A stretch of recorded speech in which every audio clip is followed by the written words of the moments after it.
오늘 하나님의 말씀은 시편 136편 10절입니다. 제가 읽어드릴게요. 애굽의 장자를 치신 이에게 감사하라. 그 인자하심이 영원함이로다. 아멘. 오늘 설교 제목은 가난의 저주가 온 이유.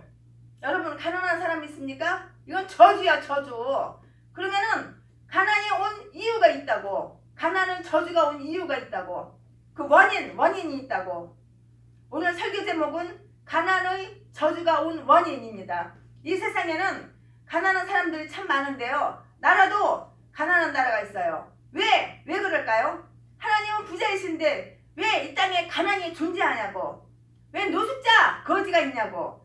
하나님을 믿지 않는 사람들, 하나님을 믿지 않는 그 미개한 민족들이 먹을 것도 없어서 굶주려요. 사실은 북한이 남한보다 훨씬 더 지하자원도 많고요. 북한에 매장된 지하자원만 600조는 얼마어마한 그 돈 아닙니까? 600조라고요.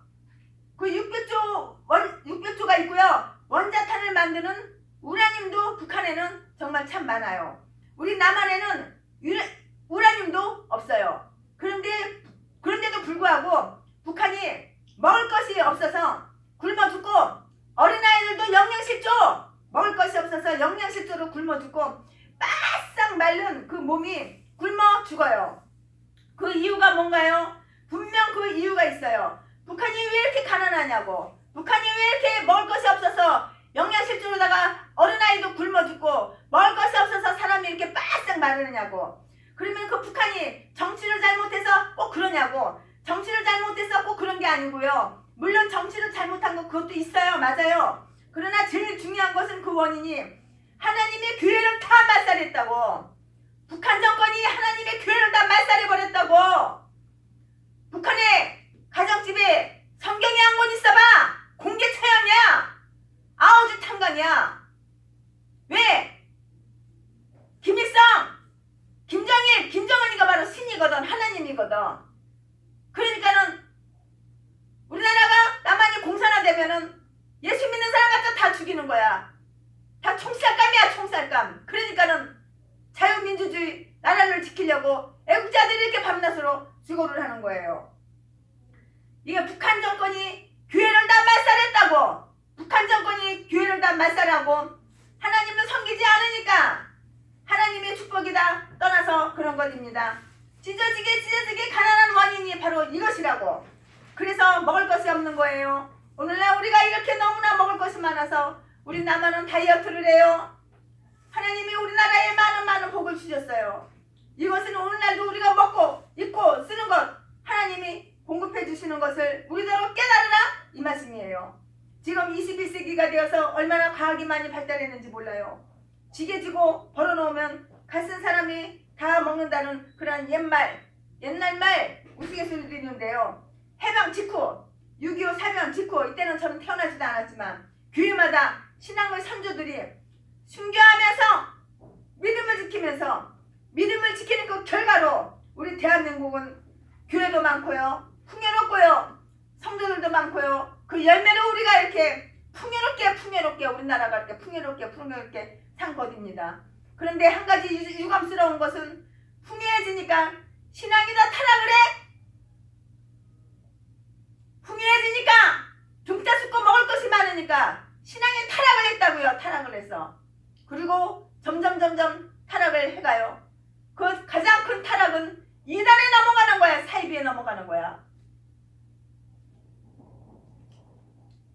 타락하니까 고마운 것도 몰라, 감사한 것도 몰라. 우리가 진정으로 하나님의 은혜에 감사할 줄 알아야 돼요. 하나님께서 만나를 내려주시는데요. 날마다 하나님께서 만나를 내려주시는데요. 안식일 날에는, 주일날에는 만나가 하늘에서 내려오지가 않아요. 안식일 날에는 일하지도 말고 만나를 거두지도 말라고, 만나를 거두는 것조차도 일하지 말고 하나님만 잘 섬기라는 그러한 의미예요. 하나님께 예배하는 일에만 전심전력을 기울이고 하나님을 잘 섬기라는 거예요. 그러면 주일날 만나를 안 거두어도 다 하나님께서 먹게 해주셨다고요. 우리가 하나님만 잘 섬겨봐. 주일날 직장 안 나가도 개척교회 하면서 아르바이트 하는 사람들, 노가다하고 그런 사람들, 택시 운전하고 그런 사람들, 우리가 믿음만 잘 지켜봐. 그 시간에 전도하고 그 시간에 나의 고치점을 발견해가지고 고치고, 나의 더러운 성품을 고치고, 사기치던 거 사기 안 치고, 나도 전 재산 털어먹으려고 악한 행실한 거 그거 안 하고, 선하게 남들에게 피해를 주지 말고 선한 행실을 해봐. 하나님이 먹을 거 입을 거 풍요롭게 주신다고. 우리 성도들에게는 육신의 양식보다도 영혼의 양식을 먹어야 한다고요. 그래서 최순애도 말씀을 먹이자. 카톡에 그 카톡명이 말씀 먹이자잖아요. 말씀 먹이자. 영혼의 양식이 바로 뭐냐? 예수 그리스도. 예수 그리스도가 바로 영혼의 양식이에요. 내가 생명의 떡이라고 우리 예수님 그렇게 말씀하셨잖아요. 예수님을 생명의 떡이라고 했는데요. 예수님의 생명의 떡을 먹는 사람은 예수님 안에서 사는 거예요. 내 살을 먹고 내 피를 마시는 자는 내 안에 거하고 나도 그 안에 거한다고요. 요한복음 6장 56절에 그렇게 말씀했어요. 또 하나님의 말씀이 영혼의 양식이에요. 하나님의 말씀을 믿고 순종할 때에 우리 영혼이 새 힘을 얻고 영혼이 건강해서 모든 죄의 유혹을 이기고 하나님을 기쁘시게 하고요. 다른 사람에게 유익을 주고 우리 자신은 거룩한 사람으로 날마다 변화될 수가 있는 거예요. 그런데 육신을 위해서는 좋은 음식을 먹고 어디가 음식 잘하지? 어느 곳이 좋은 음식이 있지? 그리고 찾으러 다니고 먹으러 다녀요. 그러면서 영혼의 양식을 먹는 데는 아무데나 공짜로 성경 신천지에서 가르쳐준다니까, 공짜로 신천지에서 성경 가르쳐주고 선물 준다니까 거기 우르르 쫓아가서 그리 넘어간 인간들도 있어. 이거는 스스로 천국을 포기하고 지옥을 선택한 거예요. 안식일 토요일날 제단 싸는 안식일 그런 것에 그런 토요일날 데는 이단이라고 사입이라고 우리 이단 사입에 넘어가지 맙시다. 이러면서 영혼의 양식을 먹는 데는 소홀해요. 주일날 들은 말씀이라도 마음속에 새기고 그 말씀대로 순종하려고 노력할 때에 우리 영혼이 새 힘을 얻고 건강하게 되겠는데요. 들을 때에만 하나님 말씀을 듣고 교회 밖에 나가면 하나님 말씀을 다 잊어버려요.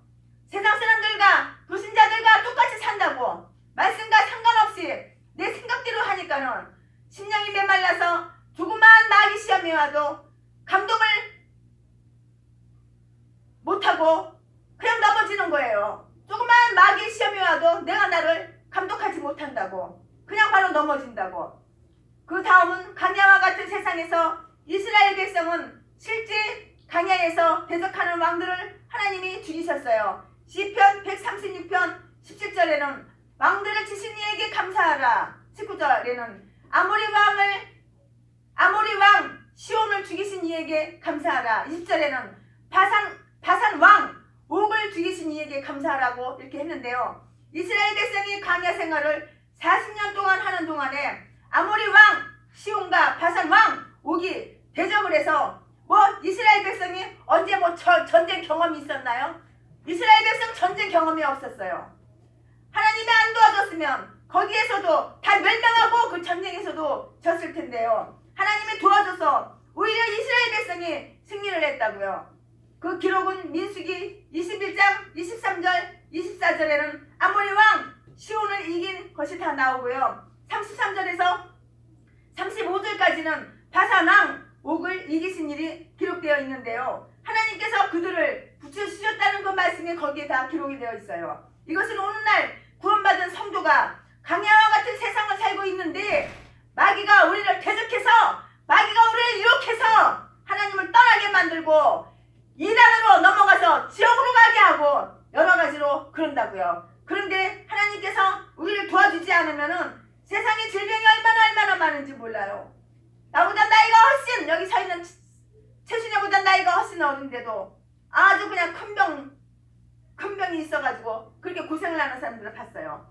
제가 개인적으로 아는 목사님이 계시는데 병원에서 선교를 하고 계세요. 그런데 저도 선교 보고서를 갖다가 그분한테 받아요. 근데 제가 그걸 읽어보면은 젊은 사람인데 나보다 나이가 훨씬 어린데도 아주 그냥 죽은 사람도 많고 컴병에 걸린 사람도 많더라고요. 그래도 그 목사님이 설교하시니까 예수님을 믿고 죽었다는 분도 계시고요. 어떤 분은 환자인데 예수님을 믿기로 작정했다 그런 분도 계셔요. 그리고 이달에 넘어갔다가 다시 돌아왔다. 죽을 병에 걸려서 다시 이달에 넘어갔다 다시 돌아왔다. 이런 말도 보고서가 있어요.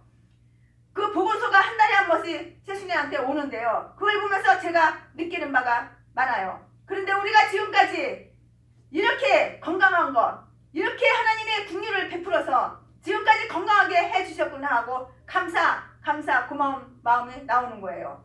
자연재해만 해도 그렇잖아요. 아주 오래전에 몇 년 전에 필리핀에 태풍이 불어서 몇몇 명이 죽었어요. 또 몇 년 전에는 아주 오래전에는 일본이 지진이 나서 엄청난 큰 피해를 입었어요. 그러나 하나님은 우리나라를 얼마나 사랑하시는지, 우리나라는 큰 태풍도 없고 농사가 너무너무 잘 돼서 배추값이 폭락해가지고 배추를 막 그냥 뽑아서 팔지도 않고 갖다 버리는 경우도 있어요. 그런데 참 감사할 줄을 몰라요. 이게 저절로 됐는지 알아. 하나님의 복을 주셔서 우리나라가 먹을 것이 풍요로운 것을 모른다고. 이것을 하나님의 은혜로 생각할 줄을 몰라요. 이스라엘 백성은 바산 왕 옥을 이기게 해주셔서 감사하다고 했는데요. 이 감사한 것을 성경에 기록을 해놓았어요. 이거는 한두 번이 아니에요. 여러분 죽을 고비 넘기신 분이 있으니까 감사하세요. 불평하지 마세요. 하나님의 죽을 고비를 통해서 여러분 회개할 기회를 주시고 여러분이 변화되고 생각이 바뀌어서 믿음을 지키라고 주신 병입니다. 하나님께 영광. 아멘. 감사합니다.